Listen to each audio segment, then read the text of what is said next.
Hello everyone, আসসালামু আলাইকুম। আমি সুরাইয়া, আপনারা দেখছেন বিডি স্পোর্টস নিউজ।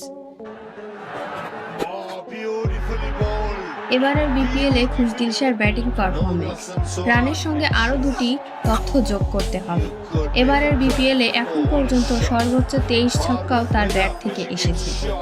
কমপক্ষে 100 বল খেলা ব্যাটসম্যানদের মধ্যে সর্বোচ্চ স্ট্রাইক রেটও খুশদিলেরই, 197.12। 274 রান নিয়ে টুর্নামেন্টের তৃতীয় সর্বোচ্চ রান সংযোগও তিনি। ব্যাটিং ছেড়ে এবার বোলিংয়ে আসুন। 8 ম্যাচে উইকেট নিয়েছে 11টি, যা চতুর্থ সর্বোচ্চ। বুঝতেই পারছেন কি দারুণ ছন্দের এক টুর্নামেন্ট কাটাচ্ছেন এই পাকিস্তানি অলরাউন্ডার। শুধু সংখ্যায় নয়, কার্যকারিতাও বেশ এগিয়ে খুশদিল। গতকাল চিটাগং কিংসের বিপক্ষে ম্যাচটিতেই তাকিয়ে দেখুন। খুশদিলের উইকেটে এসেছে 11তম ওভারে 3 উইকেট হারানো রংপুর তখন কোনো মতে ওভার প্রতি 6 রানের বেশি করে রান তুলছে।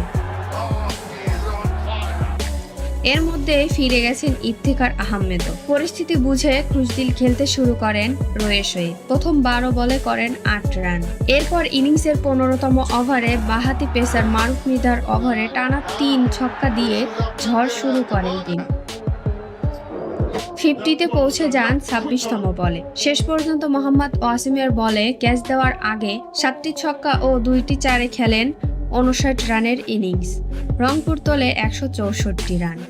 এ তো গেল ব্যাটিংয়ের কথা। পরে চিটাগং কিংসের রান তাড়ায় নাইম ইসলাম ও শামীম হোসেন। পঞ্চম উইকেটে 50 জুটি গড়ে তখন ভালো একটা অবস্থানের দিকে নিয়ে যাচ্ছিলেন। তখন দৃশ্যপটে আবারও খুশদিল বাঁহাতি স্পিনে নাইমকে এলবিডব্লিউ করে ভাঙেন 53 রানের জুটি। এরপর তো চিটাগং কিংসের ইনিংস আরেক দফা ভাঙনের কবলে পড়ে, 131 রানেই আটকে যায়। খুশদিল এর আগে ম্যাচে সিলেটে খুলনা স্ট্রাইকারের বিপক্ষেও রংপুরকে বাঁচিয়েছিলেন। সেদিনও উইকেট নেমেছিল 11তম ওভারে। 3 উইকেটে রংপুরের রান তখন 70। গতকাল যে ঝড়টা মারুফের উপর দিয়ে গেছে, সেই ম্যাচে এটা গেছে নাসুম আহমেদের উপর দিয়ে। 15তম ওভারের প্রথম 4 বলে 4 ছক্কা মেরেছিলেন এই বাঁহাতি ব্যাটার। বিপিএলে এর আগেও 2 মৌসুম খেলেছেন খুশদিল শাহ। 2022-23 ও 23-24 মৌসুমে তিনি খেলেছেন কুমিল্লার হয়ে। এই 2 মৌসুম মিলিয়ে 304 রান ও 12 উইকেট, অর্থাৎ এবারের বিপিএলে সেরা সময় কাটাচ্ছেন এই অলরাউন্ডার। এই সেরা পারফরমেন্সে এখন পর্যন্ত টুর্নামেন্টে সেরার পুরস্কারের বড় দাবিদার খুশদিল। যদিও টুর্নামেন্টে এখনও অনেকটা মাঝপথে, তবে খুশদিল যে টুর্নামেন্ট সেরার পুরস্কার পেতে বড় প্রতিদ্বন্দ্বী হবে সেটা বলে দেওয়া যায়। আজ এই পর্যন্তই, দেখা হচ্ছে পরবর্তী কোনো স্পোর্টস নিউজে।